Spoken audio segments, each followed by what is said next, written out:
Euh, alors, on va essayer d'enchaîner parce que le film fait 3h30, si vous n'êtes pas au courant. Mais j'ai une dernière surprise, c'était un petit souhait que j'avais, c'est de convier un ancien directeur d'ici assez iconique de la salle. Donc je vais appeler mon collègue Patrice Lemarchand, le directeur actuel des Halles, qui va vous présenter le film. Merci. Merci à lui.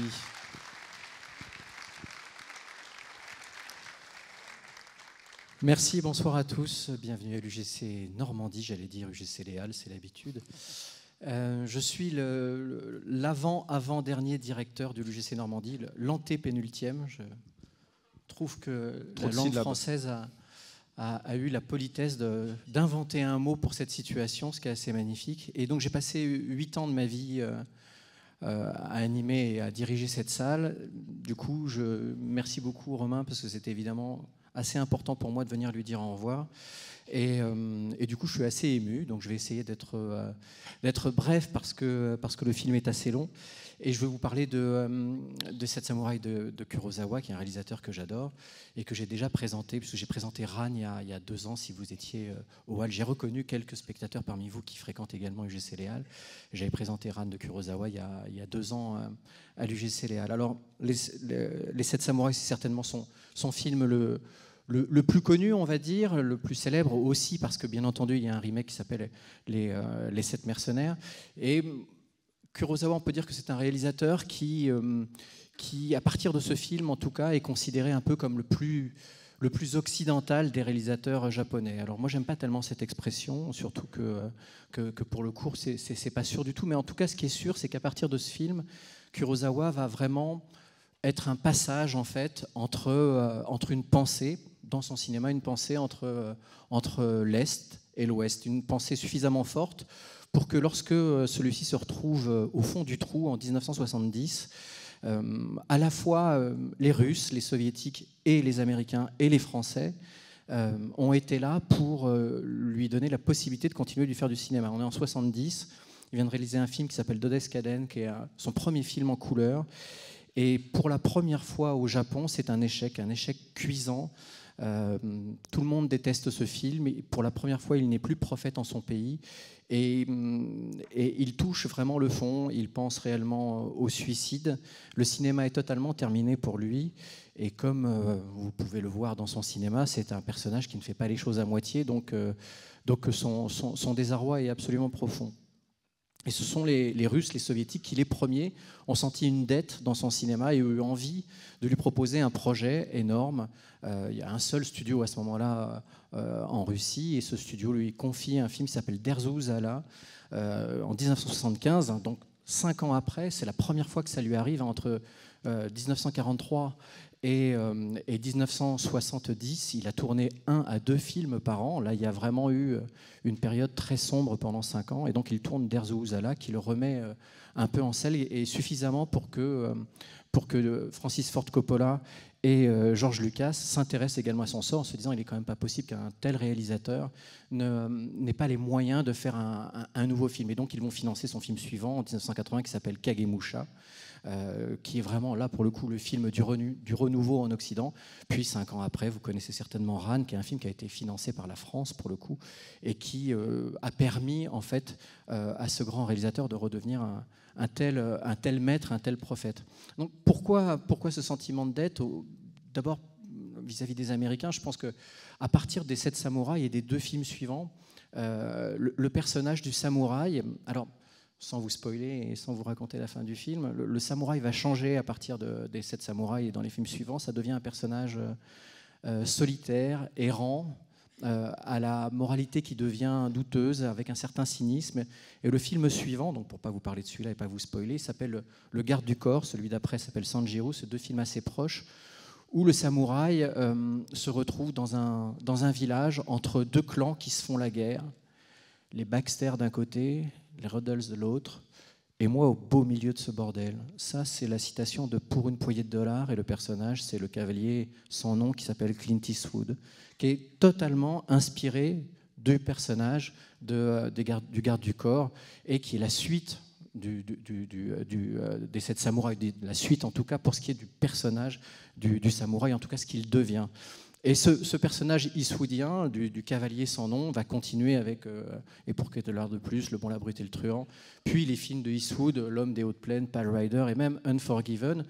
Et c'est l'invention d'un héros cynique en fait qui parcourt encore le cinéma d'aujourd'hui. Je veux dire, sans ce personnage, pas de Tarantino évidemment. Donc voilà, la trace est quand même extrêmement longue sur le rôle de l'héroïsme tel qu'il est parcouru aux États-Unis à partir du western spaghetti, qui vient de Kurosawa. Ça, c'est un des héritages. Et puis, un héritage plus formel, c'est qu'à partir des 7 samouraïs, on peut dire que la notion d'action va être une notion augmentée. À partir de ce film, on va pouvoir dire qu'il y a une certaine chorégraphie de l'action qui est possible, notamment des duels, des batailles et des combats.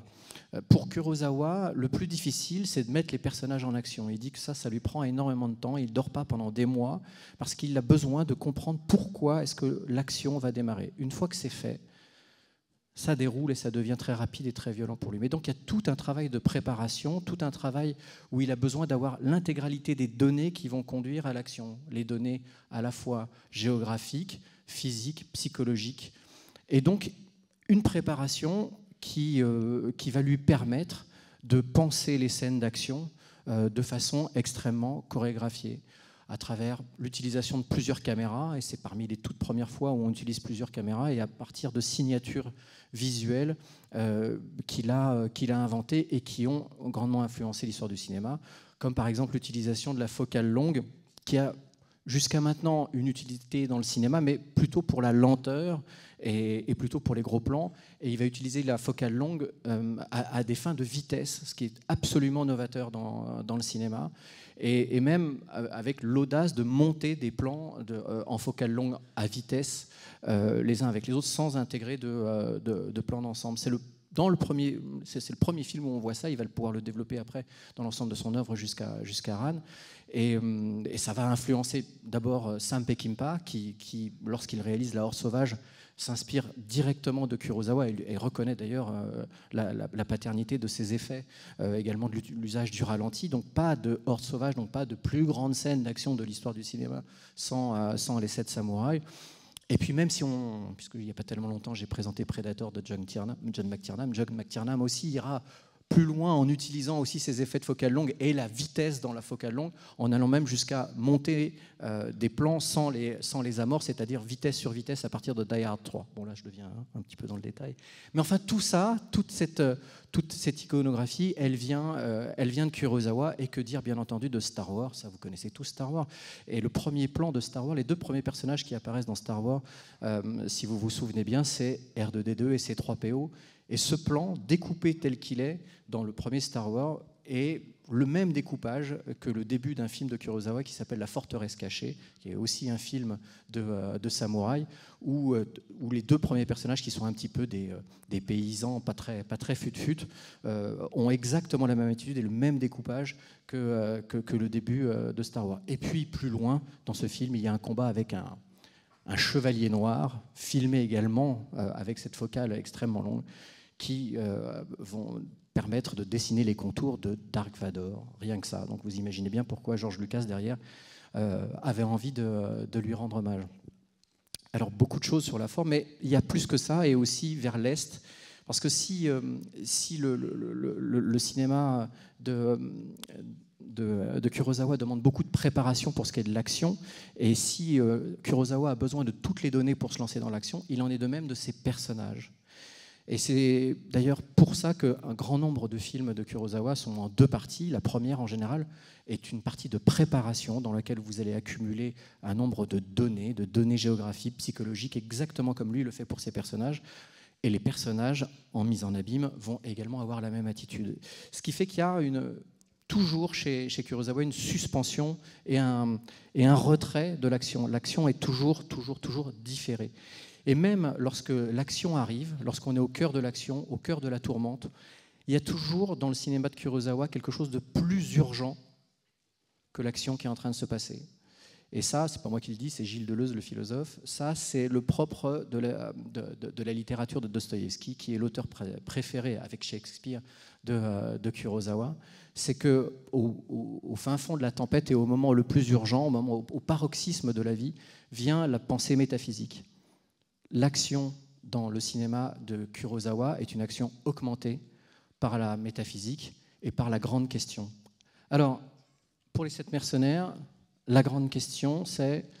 Ben non, je ne vais pas vous la dire, parce que sinon, là, je vous spoil réellement, mais en tout cas, vous la poserez à la façon dont vous le souhaitez, et la réponse vous sera délivrée par la dernière phrase du film, c'est-à-dire dans 3h30.